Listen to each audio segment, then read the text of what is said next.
పితా పుత్ర పవిత్రాత్మ నామమున ఆమేన్. మన రక్షకుడైన యేసుక్రీస్తు నామమున మీ అందరికీ శుభములు. క్రీస్తు స్వరం వీక్షకులకు స్వాగతం. యేసు ప్రభు మిమ్ములను మీ కుటుంబాలను చల్లగా దీవించునుగాక. ప్రియ సహోదరి, ప్రియ సహోదరా, ఇది తపస్సు కాలములో మొదటి వారములోని సోమవారం. ఇది తపస్సు కాలములో 5వ రోజు. ఈనాటి స్వార్థ పఠనము మత్తయి స్వార్థ 25వ అధ్యాయము 31వ వచనం నుంచి 46వ వచనం వరకు. ప్రియ సహోదరి, ప్రియ సహోదరా, ఈ రోజున మనం వింటూ ఉన్నటువంటి స్వార్థ పఠనములో కడరా తీర్పు గూర్చి మనం వింటూ ఉన్నాం. ఈ కడరా తీర్పు రోజున ప్రభు మనల్ని నీవు ఎన్ని రోజులు ప్రార్థన చేశావు అని అడగడు. ఎన్ని రోజులు ఉపవాసము చేశావు అని అడగడు. నీవు నన్ను గూర్చి ఎంతగా గొప్పగా ప్రసంగాలు చెప్పావు అని కూడా అడగడు. ఆయన మనల్ని అడిగేది ఒకే ఒక ప్రశ్న. ఈ నా సోదరులలో అత్యల్పుడైన ఏ ఒక్కడికైనా నీవు ఏమైనా మంచి చేశావా, మంచి పనులు చేశావా అని అడుగుతాడు. ఎందుకంటే యాకోబు గారు రాసిన లేఖ 2వ అధ్యాయము 17వ వచనములో ప్రభు మనతో ఇలా మాట్లాడుతున్నాడు. క్రియలు లేని విశ్వాసము వ్యర్థము అని. ప్రియ సహోదరి, ప్రియ సహోదరా, మంచి క్రియలు లేనటువంటి విశ్వాసము వ్యర్థం.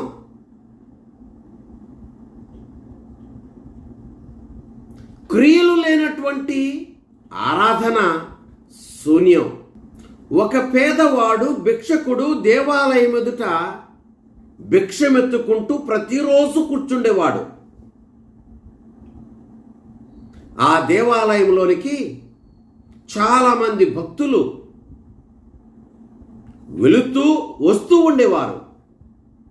కానీ ఎవ్వరు కూడా ఆ భిక్షగాన్ని పట్టించుకునేవారు కాదు. ఆ దేవాలయానికి వెళ్ళి వచ్చేవారిలో చాలామంది గొప్పగా దేవుని గూర్చి మాట్లాడేవారు ఉన్నారు. దేవుని గూర్చి గొప్పగా సాక్ష్యం చెప్పేవారు ఉన్నారు. దీర్ఘ ప్రార్థనలు చేసేవారు ఉన్నారు. కఠిన ఉపవాసం చేసేవారు కూడా ఉన్నారు. కానీ ఎవ్వరు కూడా పట్టించుకోలే. ఒక రోజున ప్రక్క ప్రాంతము నుండి ఒక స్త్రీ ఆ దేవాలయానికి వచ్చింది.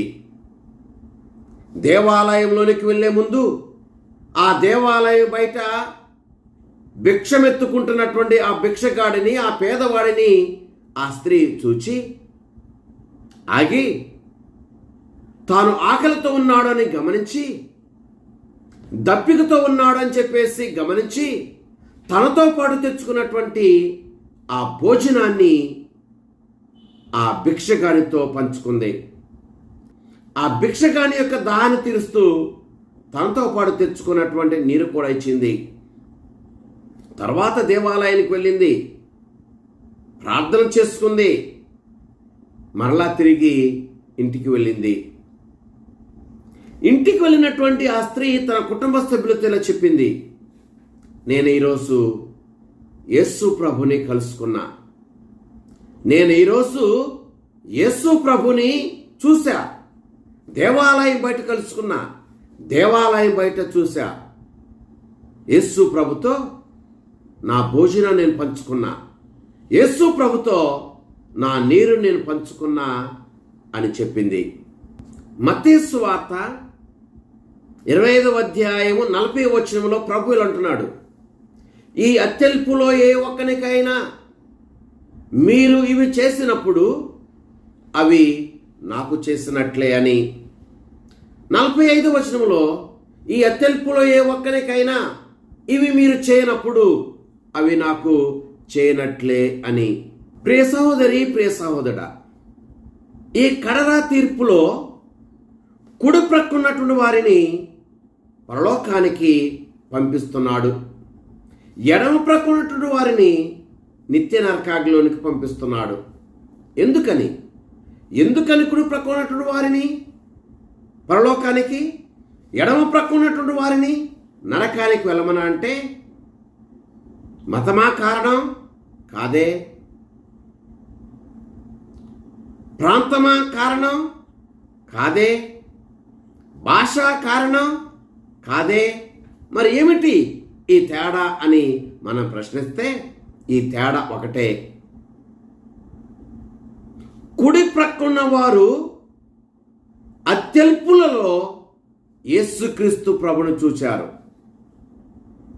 అన్నం పెట్టడం వలన, దప్పిక తీర్చడం వలన, రోగిగా పరామర్శించడం వలన, వస్త్రాన్ని ఇవ్వటం వలన, ఆదరించడం వలన యేసు ప్రభుని తమ తోటి వారిలో చూశారు. ఎడమ ప్రక్కనటువంటి వారు అన్నం పెట్టకపోవటం వలన, దప్పిక తీర్చకపోవటం వలన, వస్త్రాన్ని ఇవ్వలేకపోవటం వలన, ఆదరించలేకపోవటం వలన తోటి వారిలో యేసు ప్రభుని చూడలేకపోయారు. అందుకని వారు నిత్య నరకాగ్నిలోనికి వెళ్ళవలసి వచ్చింది. ప్రియ సహోదరి, ప్రియ సహోదరుడా, ఇక్కడ విచిత్రమైనటువంటి విషయం ఏమిటంటే కుడి ప్రక్క ఉన్నవారు ప్రభు ప్రభు అని సంబోధించారు, ఎడమ ప్రక్క ఉన్నవారు ప్రభు ప్రభు అని సంబోధించారు. కానీ కుడి ప్రక్క ఉన్నవారు ప్రభు ప్రభు అని సంబోధించిన, ఎడమ ప్రక్క ఉన్నటువంటి వారు ప్రభు ప్రభు అని సంబోధించిన కుడి ప్రక్కన్న వారు మాత్రమే పరలోకానికి వెళ్ళారు, ఎడమ ప్రక్కన్న వారు వెళ్ళాల. కారణం ఏమిటంటే తోటి వారిని కుడి ప్రక్కన వారు ప్రేమించారు, తోటి వారిని ఎడమ ప్రక్కన్నటువంటి వారు ప్రేమించలేకపోయారు. ప్రియ సహోదరి, ప్రియ సహోదరుడా, మనం పరలోకానికి వెళ్ళటానికి, నిత్య జీవితాన్ని పొందటానికి యేసుక్రీస్తు ప్రభు చిన్న చిన్న క్రియలను 6 మనకి తెలియజేస్తున్నాడు. నెంబర్ 1, ఆకలిగా ఉన్న వారికి అన్నం పెట్టడం. నెంబర్ 2, దప్పికున్న వారికి దాహం తీర్చటం. నెంబర్ 3, వస్త్రము లేని వారికి వస్త్రాన్ని ఇవ్వటం.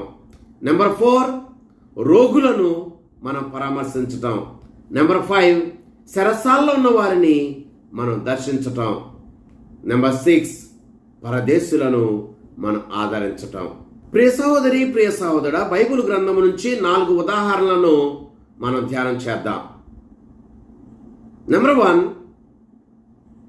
మంచి సమరయుడు. లూకాసు వార్త 10వ అధ్యాయం 37వ వచనంలో ప్రభువు ఇలా అంటున్నాడు, మీరును వెళ్ళి అటులనే చేయుడు అని. ఎవరి వలె? సమరయుడు వలె. సమరయుడు ఏం చేశాడు? ఆ గాయాలతో కొన ఊపిరితో ఉన్నటువంటి వ్యక్తిని చూసినప్పుడు జాలిపడి, కనికరపడి, ఆగి అతనికి పరిచర్య చేశాడు. మనము కూడా మన తోటి వారిని ప్రేమించి పరిచర్య చేయాలి. నెంబర్ 2, యెషయా గ్రంథము 58వ అధ్యాయము 6-7 వచనాలలో ప్రభు ఇలా అంటున్నాడు, నేను కోరు ఉపవాసము ఇది, మీరు ఆకలిగొన్న వారికి అన్నం పెట్టండి అని. ప్రియులారా, ఉపవాసం అంటే కేవలం ఏదో భోజనాన్ని మానివేయటం కాదు, మన తోటి వారిని ప్రేమించటం, మన తోటి వారిని ప్రేమిస్తూ వారికి మంచి చేయటం. నెంబర్ 3, పేద విధవరాలు. మార్కు సువార్త 12వ అధ్యాయము 42వ వచనం నుంచి 44వ వచనం వరకు మనం చదివితే అక్కడ పేద విధవరాలు తనకున్నటువంటి 2 కాసులను తీసుకుని వచ్చి కానుకల పెట్టెలో వేసింది, తన జీవనాధారమంతా వేసింది. యేసు ప్రభు ఈ పేద విధవరాలు చేసిన త్యాగములో ప్రేమను చూచాడు, అందుకనే మెచ్చుకున్నాడు. మనం చేసే క్రియ చిన్నదైనా అది ప్రేమతో చేస్తే అది మనకి నిత్య జీవితాన్ని తీసుకొస్తుంది.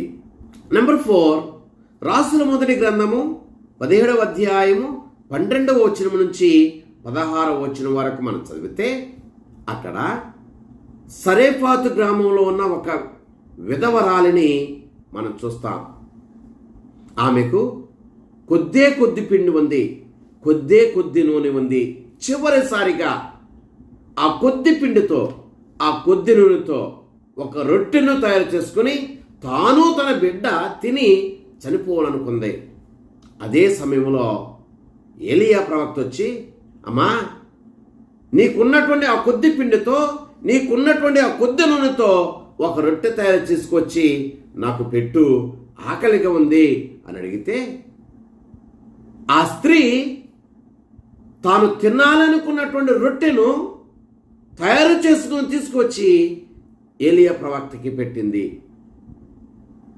ఆమె చేసిన త్యాగంలో ప్రేమ ఉంది. అందుకనే ఆ కరువు పోయేంత వరకు కూడా ఏ లోటు లేకుండా దేవుడు ఆమెను దీవించాడు.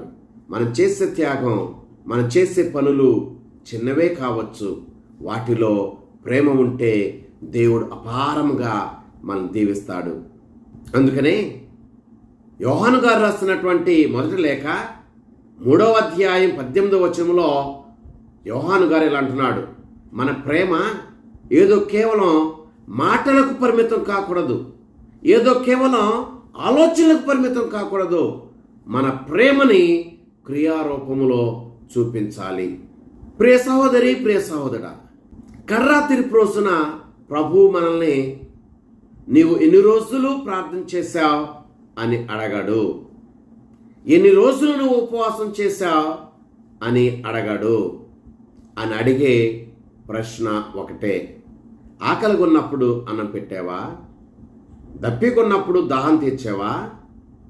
వస్త్రం లేనప్పుడు వస్త్రాన్ని ఇచ్చావా? రోగిగా ఉన్నప్పుడు దర్శించావా? చెరసాలలో పరామర్శించావా? పరదేశిగా ఉన్నప్పుడు ఆదరించావా అని. ఇవన్నీ కూడా ప్రేమ ఉంటేనే మనం చేస్తాం. ప్రేమ లేకపోతే ఎంత విశ్వాసం ఉన్నా అది వ్యర్థమే. అందుకనే పునీత పౌలు గారు కొరింథీయులకు రాసినటువంటి మొదటి లేఖలో 13వ అధ్యాయము 2వ వచనములో ఇలా అంటున్నాడు, పర్వతములను తొలగించేటువంటి విశ్వాసము నాకు ఉన్నాను, ప్రేమ లేని ఎడల నేను వ్యర్థుడనే అని. ఈ తపస్సు కాలములో ఎంతో విశ్వాసాన్ని ప్రకటించి భక్తి కార్యాలు చేసే మనం మన తోటి వారి పట్ల ప్రేమ కలిగి ఉందాం, ప్రేమతో మంచి చేద్దాం. ఆ ప్రభు మనలందరినీ చల్లగా దీవించునుగాక. ఆమేన్. పితా, పుత్ర, పవిత్రాత్మ నామమున ఆమేన్.